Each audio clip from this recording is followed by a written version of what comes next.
Hi, well, in this video, I talk about a lot about what's wrong in the dog training community. Okay, so for me, it's very refreshing. Okay, when you see trainers out there who are doing it right, and here, I want to play just a little bit of this video. I would encourage you to go watch some of the videos from this trainer's channel. Now, it's auto dubbed. They're in a different area of the world here, and but the method, okay. I'm gonna play just a portion of this, but the method lines up. Talking about not using food, okay, talking about influence, control, just and so just so people understand that it's not just me out here. People are getting it. Okay, obviously there's people out there advocating properly for dogs, and which is great. That's what you want to see. So when I see a trainer doing it, I'm going to promote them. Okay, I'm going to, I'll promote as much as I talk about these trainers who are marketing this lie. Okay, and there's a lot of that.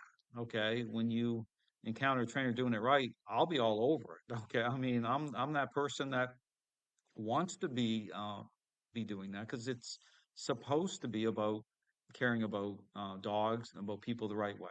Okay, and overcoming all these false narratives. How these trainers are trying to package up this lie. It's ridiculous. So let me play just a portion of this. Again, I was really amazed when I encountered this trainer and how he's interacting with dogs. And but here you hear him explain this thing about new trainers, like the issue of dealing with this kind of way in which you're interacting with dogs. Again, this is a purely business approach. In reality, a person starting fresh isn't prepared to face this resistance. Well, this is where trainers have problems, how to work with it. And so, to avoid any fuss, let's just say the dog is hungry and it will eat. But the thing is, that's the whole point. The dog begins to think it's in control. Eventually, I'll sit down, look into its eyes, and it will give me the food. And the dog, under these conditions, of course, behaves beautifully and wonderfully. So he's talking here about the whole kind of contrast here. I mean, it's interesting, and I love listening to how people have a way of explaining things that perhaps will resonate, okay, differently than how I talk about them. It's saying the same stuff here. He's talking about this whole thing about how trainers are engaging, okay, using food, motivating. It's the things it's hardwired in. So when you engage differently, it's very challenging. When people watch my videos, it's very challenging for these already established trainers to say, well, I don't understand, like forcing the dog, okay, without understanding that you're dealing with the issue where dogs are social animals, okay, this issue about what you're dealing with a relationship problem, this issue about a power play, right? The issue about motivating a response. That's the wrong way to think. It's about the right conversation, the dog coming into agreement with. It has to be a type of power play, but you have to reconcile it the right way. It's a type of language. Okay, you're speaking through it, through the method itself. And there are no questions for her. But the thing is, you're teaching the dog to, well, exercise, proactive control, to be active instead of having it obey, and in fact, understand that it should do something. Yeah. And not that everyone owes it.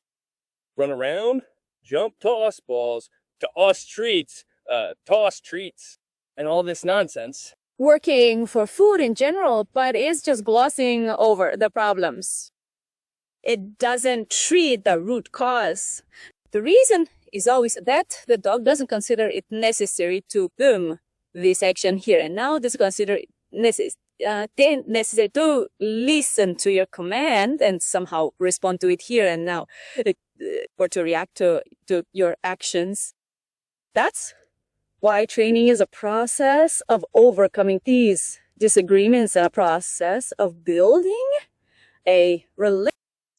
So here you see how, again, same as you watch my videos, okay? Asserting, right? Intentional control.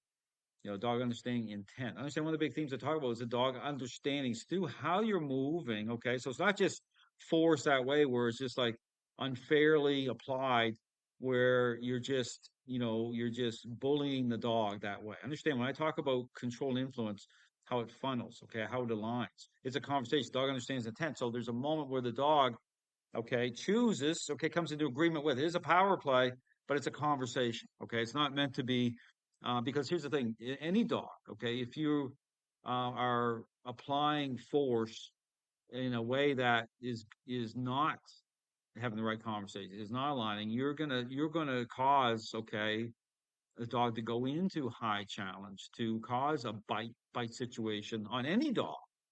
Okay, that's not what I'm talking about here. See, and this is the problem with trainers, because understand trainers are so caught up in the whole thing with treats and bribery, they can't understand anything different. But then when they again when the false or fake picture happens, right? What do?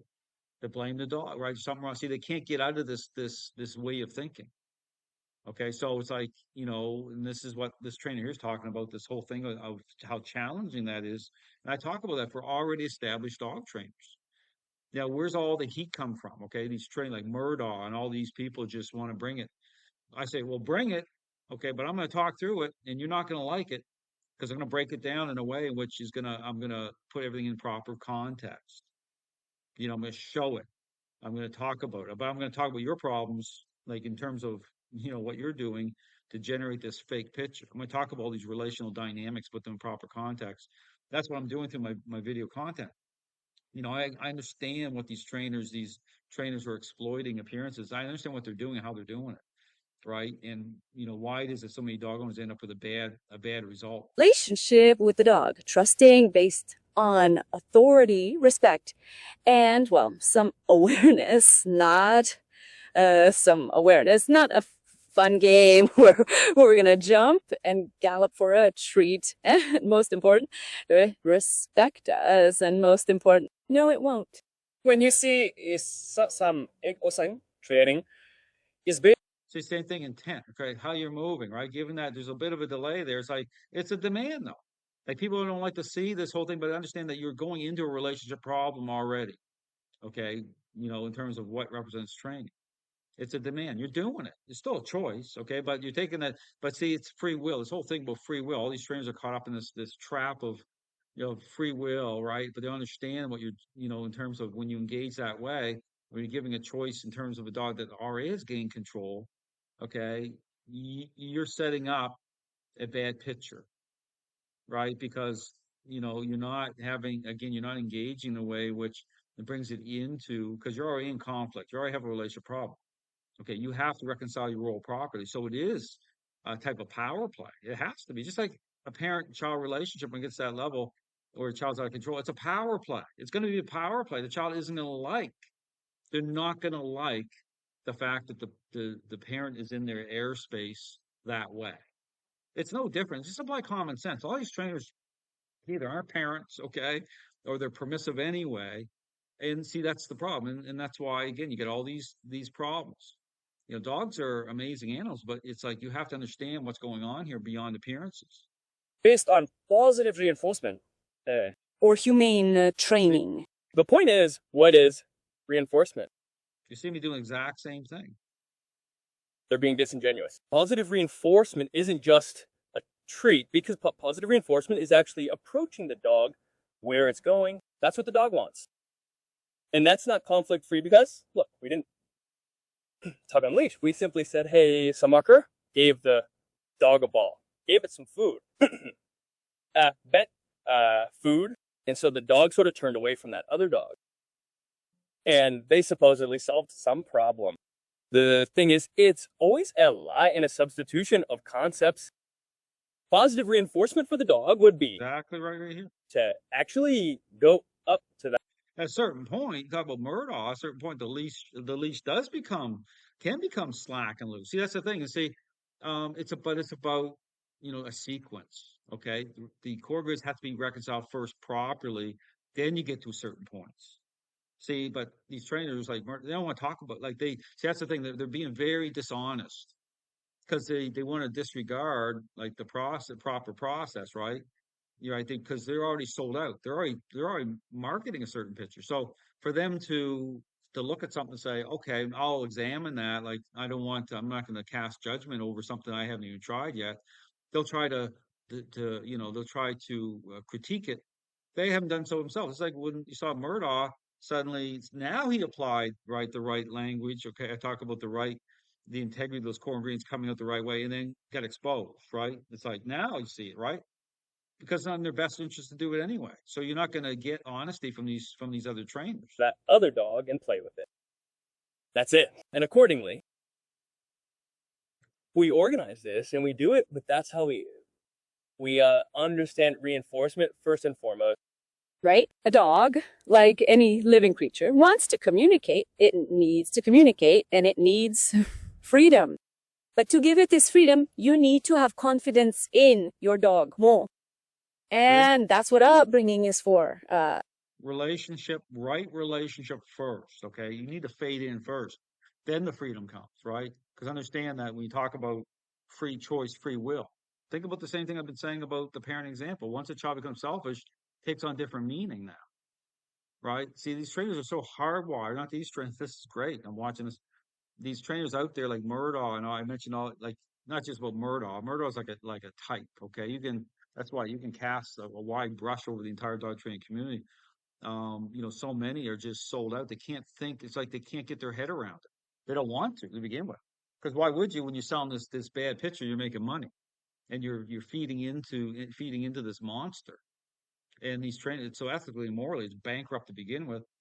But it's a joke. That's what training is for.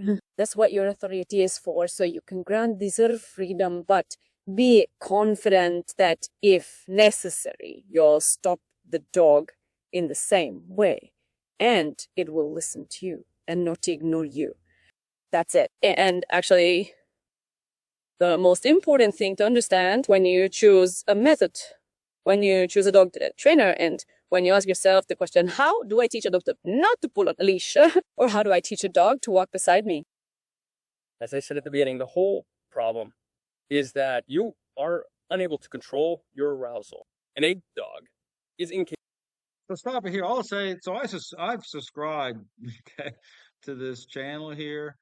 This video just came out. Encourage other people to So I'm subscribed. Because like I said, I'll promote someone who's even on the other side of the world. Right? It's just like I said, everything I say can be put to the test. So people can you encounter this idea. So understand this isn't some thing that's specific to me because people say, "Oh, Dale thinks he's like the Messiah figure." Listen, give me a break. Okay, just look at the problems. If you apply, science is supposed to be about confronting the problems, but the information I put out, it's nothing hidden. Because right here, you have trainers out there doing. Because I watch some of the videos, it's like spot on.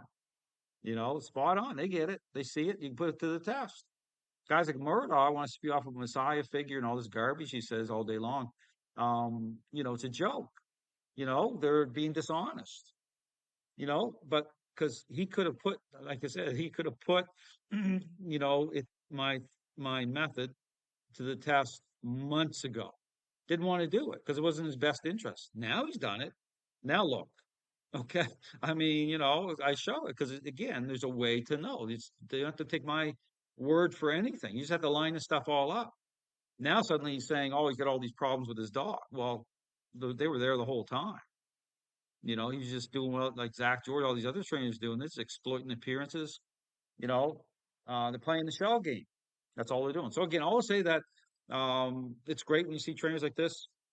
So I'll be checking this channel out more and more. Um, you know, um, you know, uh, Subscribe, take a look in. Again, I posted the video, this original video on my Facebook page. So you go to my Facebook page, click there, it'll take you into the channel. Thanks for watching.